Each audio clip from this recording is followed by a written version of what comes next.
விஜயுடைய இது நீங்க சொன்னீங்க இந்த பக்கம் கூட்டணி வந்துருச்சு. இப்போ விஜயும் ஒரு ஃபேக்டரா வர்றாரு. இப்போ அவரும் பாஜக எதிர்ப்பு அப்படிங்கிறதுல தீவிரமா நின்னுட்டா களம் எப்படி மாறும்னு நினைக்கிறீங்க? இப்போ ஜனநாயகன் ரிலீஸ் ஆகல, சிபிஐ விசாரணைக்கு போயிட்டு போயிட்டு வர்றாரு. நான் வந்து அடிப்பணியெல்லாம் மாட்டேன்.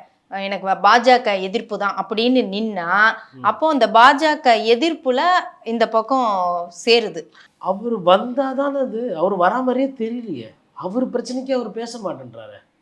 பாஜக பேயடி அடிக்குது நல்லா தெரியுது. அவர் திருப்பி வேற எங்கேயும் இல்லை அவர் கோவத்தை காட்டிட்டு இருக்காரு.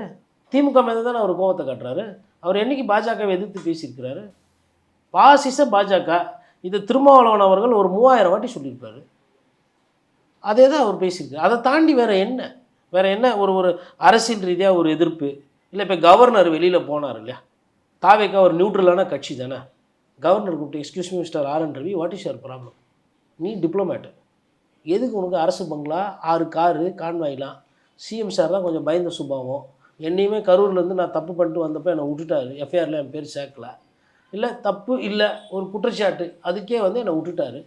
அதேமாதிரி உங்களையும் வந்து எதுவுமே பண்ண மாட்டேன்றாரு பாருங்க அப்படின்னு எதனா ஒரு நையாண்டி இல்லை ஒரு கிண்டல் நியாயமான ஒரு கேள்வி கேட்கலாம்ல.